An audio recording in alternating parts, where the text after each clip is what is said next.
Hospital ಅಂತ ಕಟ್ಟಡವನ್ನು ನಿರ್ಮಾಣಕ್ಕೆ ಅವಕಾಶ ಮಾಡಾಡ್ತೀವಿ.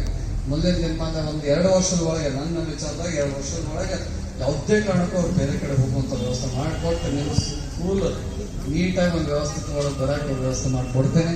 ಮತ್ತು ನೀವೀಗ ನಾನು ಹೇಳಿನಲ್ಲ, ನೀವೆಷ್ಟು ಚಲೋ ಹಾಕಿರಿ ಅಷ್ಟು ನನಗೆ ಒಳ್ಳೆ ಹೆಸರು ಬರ್ತಾ, ಅದು ನನ್ನ ಕೆಲಸ ಇದೆ.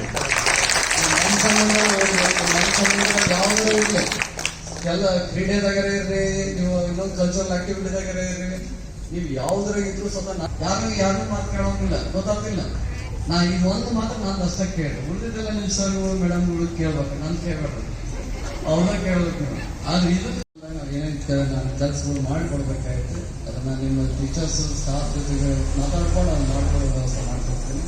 ಇದು ಬರೋದಾಗ ನಾನು ಇನ್ನೂ ಬೇರೆ ಕಡೆ ಹೋಗೋದೈತೆ, ದಯಮಾಡಿ ಈ ಕಾರ್ಯಕ್ರಮ ಇಲ್ಲಿಗೆ ಬೇಡ, ಭಾಳ ಅಚ್ಚುಕಟ್ಟಾಗಿ ನಡೆಯಾಗುತ್ತೆ. ಇನ್ನೂ ಹುಡುಗ ಹಿರಿಯರು ಎಲ್ಲರೂ ಮಾತಾಡೋರು ಅವರೆಲ್ಲ ಮಾತಾಡಿದ ಮೇಲೆ ಇದು ಕಾರ್ಯಕ್ರಮ ನಾನು ಆರೋಗ್ಯ ಕೇಂದ್ರಗಳು ವಿಸಿಟ್ ಮಾಡಿರ್ತೀನಿ. ನಾನು ಬಿಡಂಗಿಲ್ಲ, 2 ಕೆಲಸ ಬಿಡಂಗಿಲ್ಲ. ಒಟ್ಟ ನಿಮ್ಮ ಗಮನಕ್ಕೆ ನಿಮ್ಮ ಜೊತೆ ಇರ್ತೀನಿ. ನೀವೇನೇ ಇದ್ರು ನಿಮ್ಮ ಸ್ಟಾಫ್ಸಿಗೆ ಹೇಳ್ಕೊಂತೀರಿ. ಆಮೇಲೆ ಅವರಿಗೆ ನೀರೈತೆ ಬಂದಾಗ ಅದನ್ನ ಎಲ್ಲೋ ಒಂದು ವ್ಯವಸ್ಥೆ ಒಳಗೆ ಅದು ನನ್ನ ಗಮನಕ್ಕೆ ಬರುವಂಥದ್ದು ಐತಿ. ಆ ವ್ಯವಸ್ಥೆ ಒಳಗೆ ನಾವು ಸ್ವಲ್ಪ ಕೆಲಸ ಮಾಡಿ ನಿಮ್ಮ ಬಗೆಹರಿಸ್ಕೊಡೋದು ಮಾಡ್ತೀವಿ, ಆಯ್ತಲ್ಲ. 10,000 ರೂಪಾಯಿಗಳು. ಇದು ಏನಾಯ್ತು ಅಂದ್ರೆ ಪರಿಸ್ಥಿತಿ ಚಪ್ಪಾಳಿಯೊಂದಿಗೆ ಅವರಿಗೆ ಅಭಿನಂದನೆ ಸಲ್ಲಿಸೋಣ. ಸರ್ಕಾರಿ ಶಾಲೆಯ ಮಕ್ಕಳು ಪ್ರಗತಿ ಹಾದಿಯಲ್ಲಿ ಹೋಗುವುದಲ್ಲಿ ಧೀರರು ಶೂರರು ಅಂತಕ್ಕಂಥ ಮಾತನ್ನ ಇರ್ತಕ್ಕಂಥ ನಾವು ಈಗ ಗೌರವಾನ್ವಿತ ಶಾಸಕರಿಗೆ ಒಂದು ಭಾಷೆಯನ್ನ ಕೊಡೋಣ.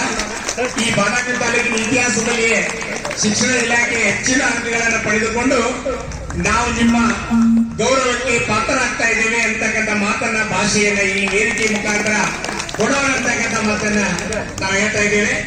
ಅವರು ಸರ್ಕಾರಿ ಶಾಲೆಯ ಮಕ್ಕಳ ಮೇಲೆ ಗೌರ್ಮೆಂಟ್